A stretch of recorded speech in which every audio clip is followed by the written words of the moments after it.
funny.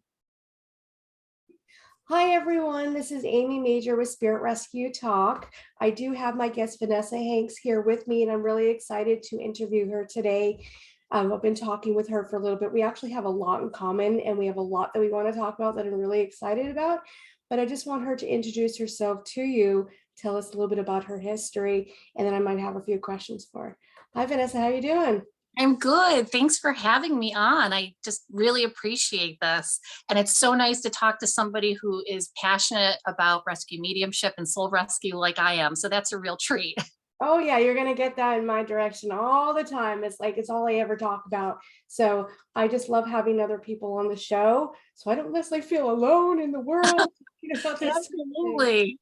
Yeah, Yeah, it can be a little bit of a lonely journey for sure. it You know, has been, but the last 10 years has really grown, don't you think?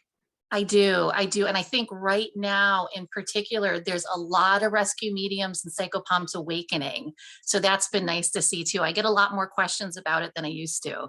Oh, that's awesome. So tell us a little bit about your history. How'd you get to where you are today? Oh man, that's always a hard question and probably the longest question to answer, right? Oh, So I came to this work kind of in a roundabout way. I always said that growing up, I was one of those kids, like a lot of people who find their way to this path, grew up with spirit experiences. Mine were not my relatives by my bed at night. They were not angels. They were shadow people. They were sort of these misty jinn-like beings that would come and kind of grab for me, wow. and tons of sleep paralysis. So starting at the age of probably about 3 or 4, I started having reoccurring sleep paralysis. And I had that all the way up to the point of really kind of learning to hone my craft as a psychopomp. And even now, every now and then, if I'm, I'm sick or I'm stressed, I may still occasionally have those experiences. But at that time, I didn't necessarily know that any of that was spirit, you know? I just kind of thought, I'm having scary dreams. I'm having, just frightening experiences. Of course, I was curious. I was always into learning about ghosts, about, various forms of things within sort of the intuitive realm, divination, things like that.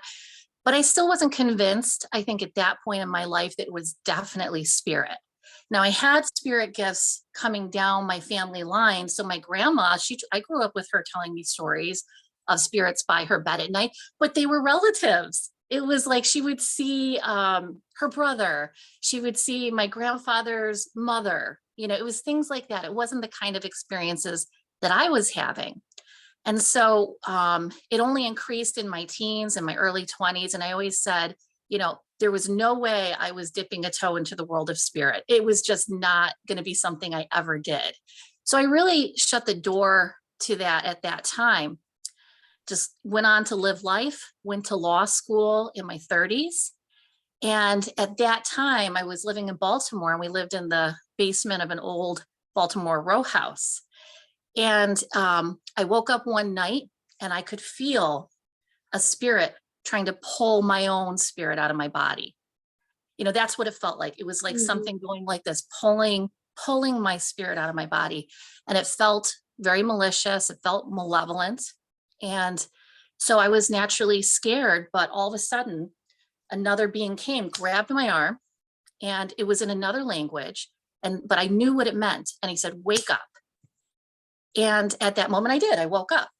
The next night, the being that had felt, at the time harmful to me wasn't there. But the other being, the benevolent being, came again, grabbed my arm, and said in English this time, "Wake up." And from that point, it kind of planted a seed. And I felt like the message was, wake up to these spirits that had been trying to get my attention for so long. But because of the fear of how I grew up, I just wasn't able to do that prior to that time. So I go on, I finished law school, I have a couple babies, and then we moved to Rochester, New York, which is where I am now. I live just outside of Rochester in Farmington, New York. And, I wrote at the time, I loved paranormal romance. I wrote a paranormal romance novel. It was never Oh, published. It will never be published because it's terrible. Okay, but I wrote Oh, it. It's truly terrible, but it was fun writing it. And a lot of that book, mirrored things that I had experienced. It was about a girl who saw shadow people and had sleep paralysis. And mhm, so I think writing that book was a lot of me sort of processing my own experiences. And I was working with an editor in the city of Rochester at that time, and she was into shamanism and she was into energy healing. At that point, I had no clue I was a medium. The only thing I knew is that I was empathic. I could feel, what other people felt. And one day she just started texting me, frantically and being like, you have to come over. You have to come over. I need you to come over. And she would call me a spirit barometer. She knew I could feel spirit. mhm, Um, and I thought boyfriend problems, right? I'm thinking something really mundane. She just needs someone to talk to. So I say, sure, I'll come over. And she had moved into a new house in the city of Rochester. Well, it was an old building, but it was a new home for her. And, as I pulled up, I just started getting chills from head to toe, mhm, and I just kind of looked at the house she was living in. And it was just kind of that dropping feeling that you get when you're like, something's off energy wise. But mhm, again, I don't know anything about spirits. I don't know anything about mediumship, let alone rescue mediumship. I don't know anything. And I walk into the house and she tells me, she says, I feel like I'm being watched in this, new place I'm living in. And I said, okay. And she said, in particular, my bedroom. She said, will you walk into the bedroom? And I don't know anything about spirit protection. I don't know anything. So I go and I cross the threshold into her bedroom mhm, and well, bam, something slammed into me and it was heavy. It felt negative. It hit me like a ton of bricks that I almost fell backwards. I was kind of knocked off balance. And I go, oh, okay, something's here. mhm. So I did the only thing I knew from TV, from other things that we all watch. I saged, right? Now, in hindsight, we know that doesn't necessarily, as a seasoned soul rescuer, I know that does not do the trick. It can lighten the energy, but it doesn't do the trick. Um, and so I went home and I suddenly started to fall into intense anger. I mean, Mm, I was just consumed by this visceral anger that I just couldn't pass it. I couldn't release it. And it lasted for about 2 or 3 weeks. After that point, I started to slip into hopelessness. And I mm, felt like, is this really going to be the way I feel for the rest of my life? And then the thought came to me, maybe I picked something up from her place. And I didn't know anybody in the space at that time. So I did the only thing I knew how to do, which was I prayed. And I prayed continually for about 3 weeks. And after about 3 weeks, every spare second I could, driving in the car, in bed in the morning and at night, after about 3 weeks, I woke up in the middle of the night and my mouth was compelled open and a black ball of energy came out of my mouth. And that's how I see spirit. I can talk about that in a minute.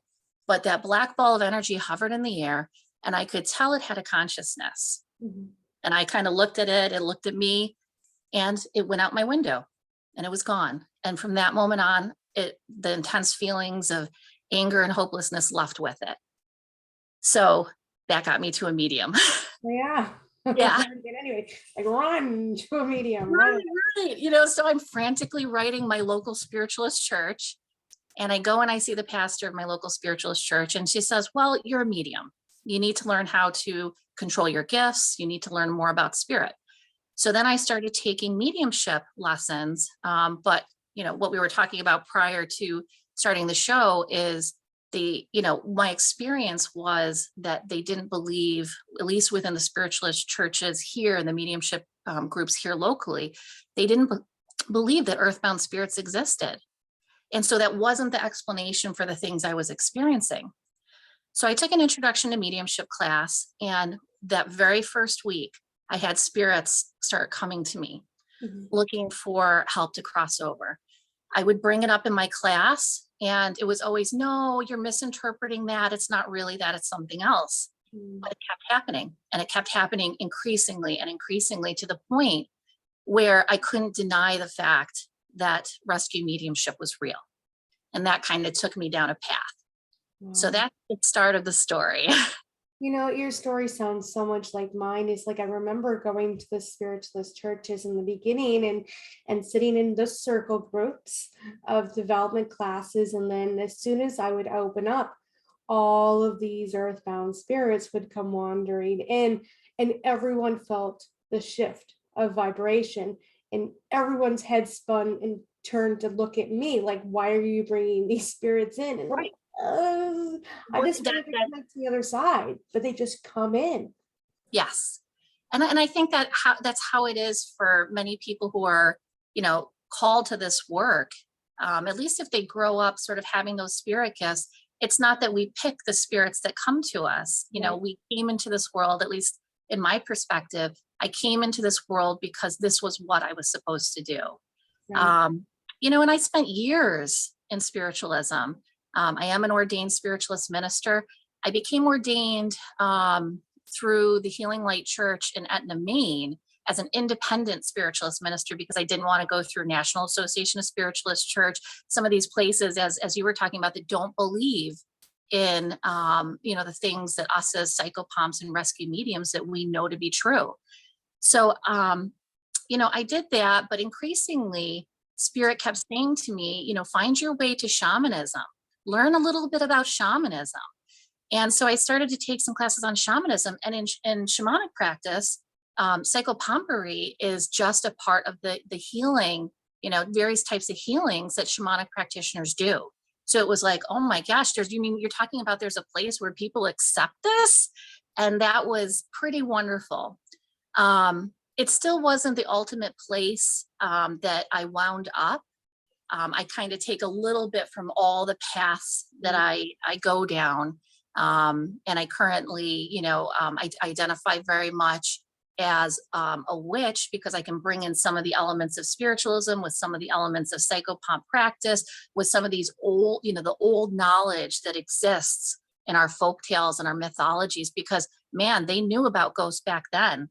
They knew a lot of the core things, how ghosts interact with the living, the potential for ghosts to decrease the wellness of the living, things like that. That we find that in our folklore all across the world.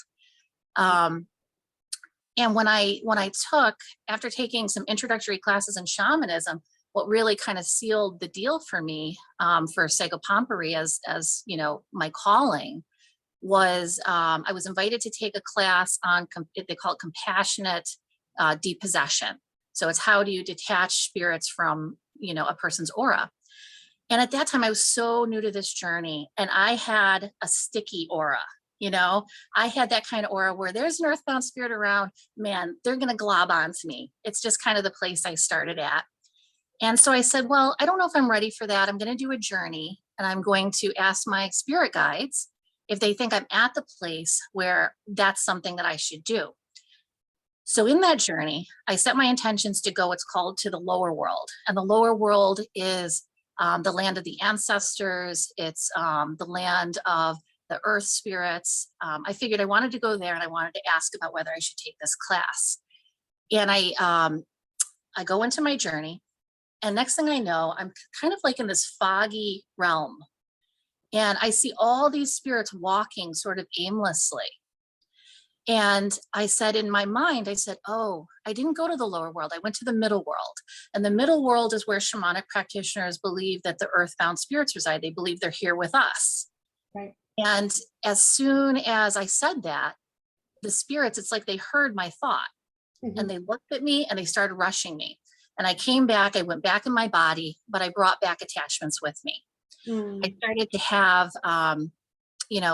probably about, a couple weeks of dreams of war.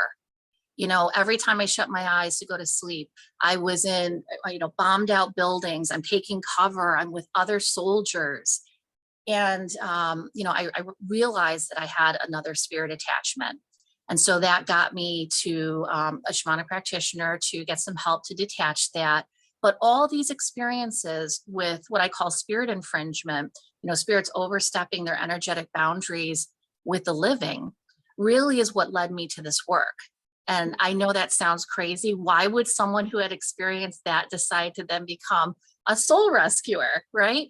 But through that process, I was learning so much about this world that's just beyond the veil of where we are, because they're right here with us. I mean, if we could stick our hand out and pierce the veil, we are right where earthbound spirits are. And so we live with them.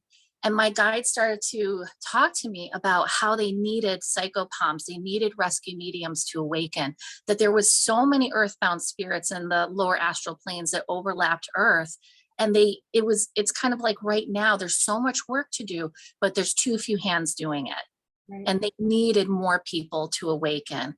And, in that sort of way, they asked for my help.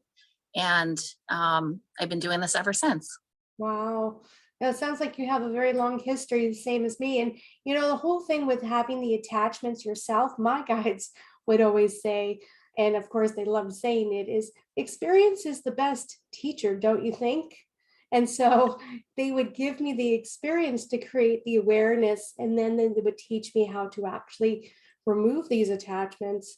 I had hundreds of them throughout my career. And so I now train individuals how to remove attachments as well. But I think honestly with you is your guides are doing the same thing. You need to have the awareness that it exists to know that you're actually supposed to be doing that work. Absolutely. I agree 100%. And, they described it to me in a very similar way. They said, you will know this to your bones, right? Mm, You will know this. You will be able to see it in other people because you experienced it so many times yourself. wow. And through that process as well, knowing that, if I could clear myself, I had the ability to clear others, and teaching me how to do that. So it was a very similar process for me. And it's kind of all culminated it's been about 10 years that I've been actively being a psychopomp. And at this point, I'm trying to complete the tail end of a book that I'm writing that is about how spirit, about my journey, but also how I do this work. And I'm very clear in this book that there's a lot of different ways to do this work. And the neat thing about psychopompery is that it's not as well developed as a lot of other fields, right? Mm, Evidential mediumship, tarot readings. There are a lot of fields that are very well developed, but rescue mediumship is not one of them.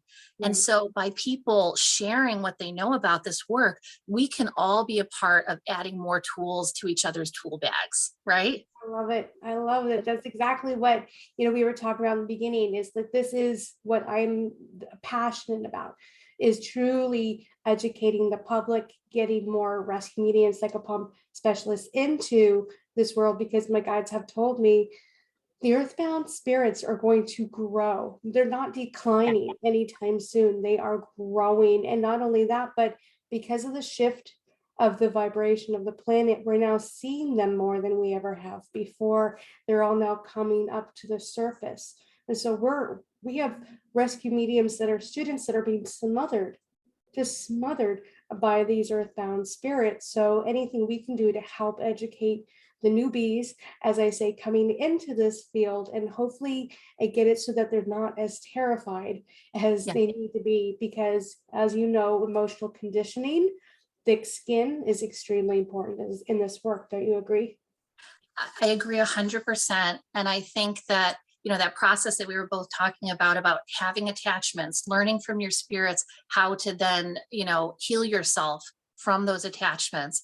There is a big part of that that is developing your personal power, Mm, saying, when I walk into a house and that house has earthbound spirits or other type of spirits that might not be friendly, that I am the most powerful spirit in that room, able to um, have my boundaries, have my sovereignty. And it's not just me, it's me in conjunction with this whole team, right? This whole team of spirit allies who help me with that work. Um, but it's developing that personal power. And when you know that you can get a possession and you can, with the help of your spirit allies, heal yourself from that possession, that just changes the fear level, mm. you know? Very much so Then you can say, I know with the paranormal teams that we have out there right now, they're kind of the hype in Hollywood. They're the hype on TV. They're the hype, if you go on Facebook or Instagram and you see all these paranormal investigations, and rescue mediumship and psychopump is something very, very different. than paranormal. Absolutely. Can you explain the difference so people can like, oh, I'm just going to join a paranormal team and know I can help spirits cross over? Can you explain the difference of how they really work together? Yeah, absolutely. And this is only in my experience. In my experience, the paranormal groups and the paranormal teams who go into various places to look for evidence of a ghost or an unquieted spirit, I have never known there to be a rescue medium as a part of that. That Mm, is more about either proof of finding that there's a haunting there, or it's the groups of people, the groups of friends who get together and they want to go into a place that may be haunted or at least is believed to be haunted in order to get, a thrill, right? Get mm, that right. And that, at least in my opinion, that's very opposed to what rescue mediums and psychopomps do. We're there as healers of the dead, right? So if we walk into that same place they walk into, whether anyone knows it or not, we're going to be making those connections with those spirits. And whether it's on site or later in our own home, we're going to work on transitioning those spirits onward. mm. That's a great way of explaining it. I know that the paranormal teams were really popular since the year 2000 with, the ghost hunters. And everybody wanted to have that physical proof that mediums have a hard time displaying. They have a hard time showing physical proof that we're actually communicating with the spirits and helping them cross. But I think more and more people don't need the physical proof as much these days. And they all know the feeling, the sensation of Right. having an earthbound spirit around them. So I think I would love to see more education out in TV, out in the radio, out, in social media for this type of work. We're just trying to do it so that it can be displayed in a way that people like, oh, they're not making this up type of thing. And Right. it's hard. It's hard to be able to do that. I agree. It would be great to have rescue mediumship respected as much as evidential mediumship, right? Yes. Wouldn't that be great? We'd all love that. And I know we were talking a little bit before the camera started that rescue mediumship has always been a part of spiritualism from the beginning. You were saying the Fox sisters property, right? They Yeah. were dealing with an unquieted spirit. They were dealing with an earthbound spirit who was rapping and shaking the bed and doing all those things. And in the National Association of Spiritualist Church manual, right there, and at least in the spiritualist churches that are part of that greater organization, you Mhm. can open it up and you will find where they explain about the spheres of spirit, and that the first sphere of spirit is the sphere where earthbound spirits reside. It's right there. It's right there in their manual. Another great place is Sir Arthur Conan Doyle's History of Spiritualism 1 and 2. He talks about earthbound spirits there, and he talks about helping earthbound spirits. So this has always been a part of spiritualism because it's always been a part of human history. If you go back, right, the old stories, ghost stories are all about earthbound spirits, at least most of them, right? Most of them, other than the spooky, scary, the monsters that turn into earthbound spirits, you know. Right, right. And But some of it's metaphorical. Some of those stories are trying to teach the living about what happens when we don't tend to our dead, right? When we don't remember that we are responsible in some ways, right? As living people here to see, did our loved ones complete the journey to the other side? Did our friends, our community members complete the journey to the other side? And if we don't do that, then exactly what you described before happens. The earth, the astral planes on the other side of our physical reality, they become more and more congested with earthbound spirits. And my guides told me the same thing your guides did. They said, you know what, there's a tidal wave coming. That's exactly how they described it. It's already over congested and kind of spilling over into our world, but there's a tidal wave coming because we don't tend to our dead. We don't teach people who are dying how to die a good death. What's going to happen to them when they make that transition to the other side? The importance of taking the light, that the light isn't open forever, even though they're always connected to it, right, right? All these things, nobody knows this, right. and then you mix in there some of, I respect all religions, but just to tell you kind of here in America, what part of the issue is that Protestant religion, so the newer forms of Christianity, they're big in this country, and they believe that at death, that the soul immediately goes to heaven or hell. There's no in between place. Right. The older Christian religions do believe that, right? Might not believe it in the same form that I may believe it, right? But Catholics believe in a purgatory. There is some version, at least, of that. Lost souls, you'll hear that in Catholicism. But in the newer Protestant religions, it's immediate. You die, you're going to heaven or you're going to hell. So Right. what that means is that there's no need to check in on the dead to see whether they made it to the other side. There's no need to say prayers or do rituals for the dead. It's Mm. done. So that's an element of it. I think there's a bigger cultural issue, and it's not just that. We've created incredibly complex societies, right? And in Right. these societies, we are further and further away from the knowledge of spirit and nature, right? If you connect with nature, you will find spirit, Right. right? The two go hand in hand in history. But we have forgotten that that's how we discover the truths about what happens after death, after physical death. Right. You I know? think Don't fear that connection. it is. It's so true because it's like there's so many mediums out there, and they do advocate that when you do die, you go straight into the light. There is no free will in the death process. And I've never known that. Like the other side has told me, demanded free will exists above all else. Above all else, free will exists. So you have the right to choose or not choose a certain scenario, whether you're alive or dead. The soul is a soul, whether you're in a body or you're not. So if we're going to have the right to choose here in the physical world, wouldn't we have the right to choose in the astral world too? So Absolutely. I've had the same experience, both physically in mediumship groups and since COVID online. Over COVID, I wanted to join some groups just to have that connection.